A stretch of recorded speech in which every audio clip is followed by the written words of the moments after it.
Hi everyone, welcome to the Blueprint. Still talking about those fruits of the Spirit, and today we're going to be talking about the fruit of the Spirit, kindness. The Hebrew word for kindness is chesed. If you remember, the Hebrew word for love was hesed. This is chesed, Chesed,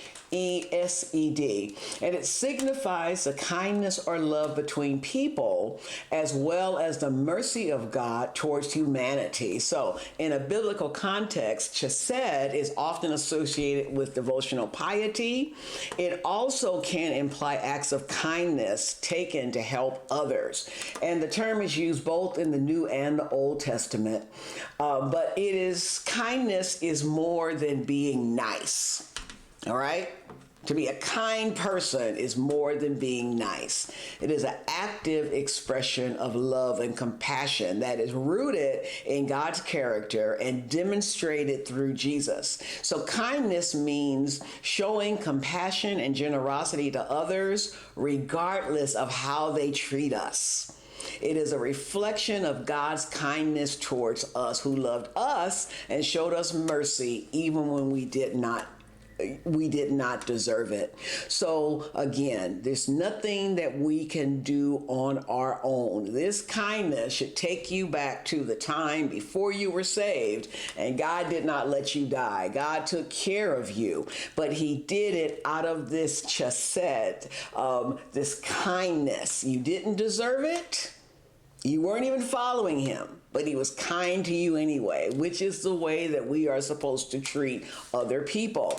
So again, as we can't do it on our own, the Holy Spirit cultivates this kindness in the hearts of believers. It again is evidence of the Spirit's work and presence in our lives. And as we yield to the Spirit, we become more able to respond with compassion, generosity, grace, even in difficult situations. So you have to think about that. Where have you been? What have you done where you could have shown kindness to someone? You didn't have to, but it's just something that was spurred on by the Spirit of God in your heart. One time, a woman approached me in a grocery store, and she was trying to buy some food for her kids. She said they were living in a motel. And so, I felt compelled to help her. So I let her fill her basket up, and I paid for her groceries. That is kindness. That is doing something for someone else that did not benefit me. I didn't expect anything back, and that was not the purpose of why I did it. I did it because God has been kind to me. He has done things for me when I did not deserve it, when I had been disobedient to him. So it's expectation that as Christians, we are supposed to demonstrate this same kindness to others. So kindness has the power to transform relationships. When somebody speaks to you abruptly and you respond in kindness, it upsets the balance. There's a scripture in the Bible that talks about you pour hot coals on somebody's head when you treat them with kindness after they've mistreated you. You embarrass them in a sense. So responding in kindness can break cycles of anger. You and your husband are beefing, and you're both yelling at each other, and then somebody will respond in kindness and you break that anger streak that was going, right? It means that we are to respond with compassion even when it's undeserved. Undeserved, just like we were treated with love when it was undeserved on our end. Offering a kind word to someone who is rude, helping a neighbor in need, or forgiving someone who has wronged us. It is always about doing something for somebody when they did not deserve it. And you cannot expect to get anything back from it. That is what kindness is all about. So how can we cultivate this kindness? Well, of course, it starts with prayer and study and letting the Holy Spirit guide you in your life to show you opportunities that you can be kind in your daily life. So you have to look for moments where you can offer help, encouragement, or forgiveness. Somebody calls calls you, to tell you about some way they've fallen in sin, do you jump on them to make them feel worse, or do you give them encouragement? Somebody's done something to you. Do you hold the grudge, or do you offer forgiveness? You have to be able. A person that walks in kindness is able to walk in a generosity for someone without expecting anything in return, and reflecting on the impact it has on you and others. So you have people in the world that will just do that. They will do random things for people that didn't deserve it, people that they didn't even know. So these are the things that we expect to happen when we are walking in kindness. When these are the things that we should be doing, we should be practicing random acts of kindness. What can you do for someone that they didn't deserve it? How can you do something generous for somebody and you do it without expecting anything back, and think about the impact that it has on you and the other people that know what you did? You have wealthy people that will just go through a town and just giving people money, or hearing about somebody's hardship, and these wealthy people will come and buy the person a car or pay that person's rent. That's kindness. That's acting on the behalf of God, because that's how God blesses us. He will spur somebody's heart to do an act of kindness towards you. But what you will do if you're not in the right headspace is that your pride won't even let you accept that act of kindness. But that's how you do it. You have to remember what God has done to you. And let that inspire your actions towards others. God has forgiven us for our sins. How come we can't forget what somebody else has done to us?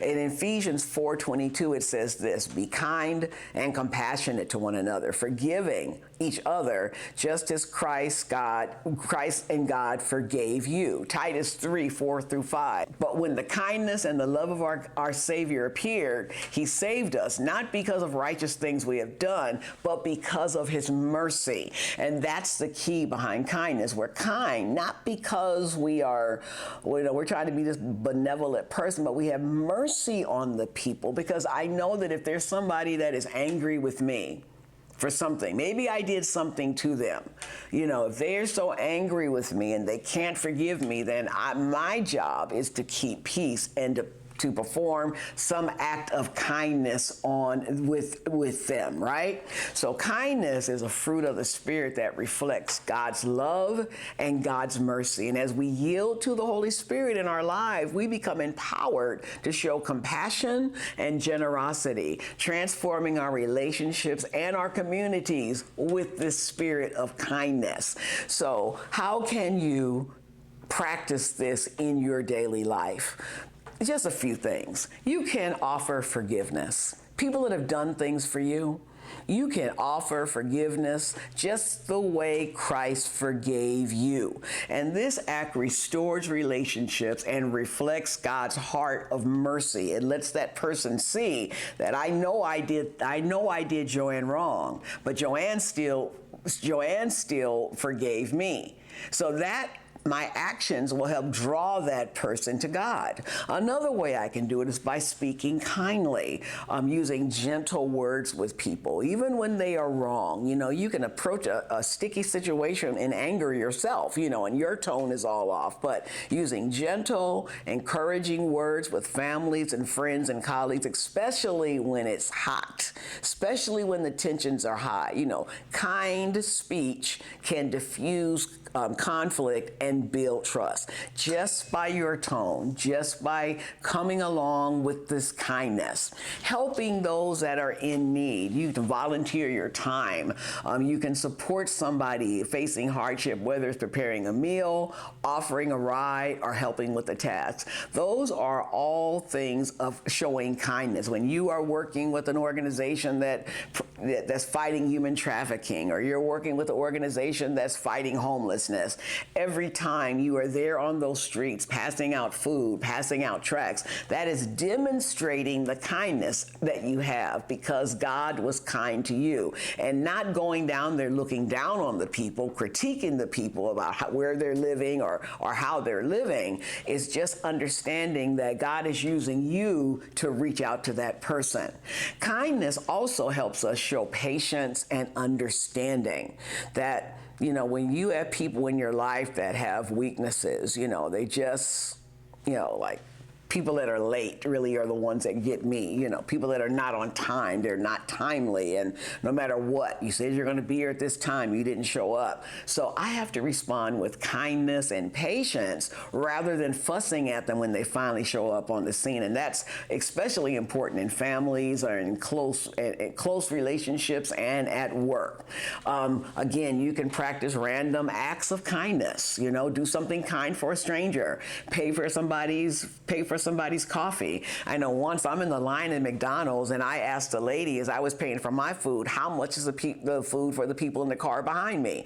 I pay for their food, and I just got the biggest kick looking at their face when they got up to the window and they saw that their food had already been paid for. But all of those acts is not done to make me look good. I never even told anybody I did it until right now. It reflects Christ that's in my life, and it reflects the love of Christ to the world.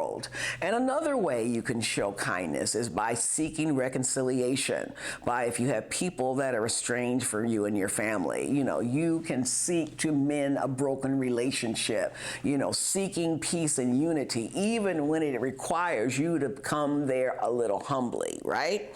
So kindness is a habit of life. Just being a kind person in your life. And this is not from you. This is not you being codependent. This is not you trying to win people and get a lot of friends and stuff. It is rooted in the love of God, and the only way you're able to do it is being empowered by the Holy Spirit. As you go about your day, you look for opportunities that you can show compassion and generosity, and remembering that even a little bit of that will go a long way and show God's love into the world. All right, so that's what I have for you for kindness. Next week, we're going to look at the goodness of God, and I'll see you next week. Bye-bye.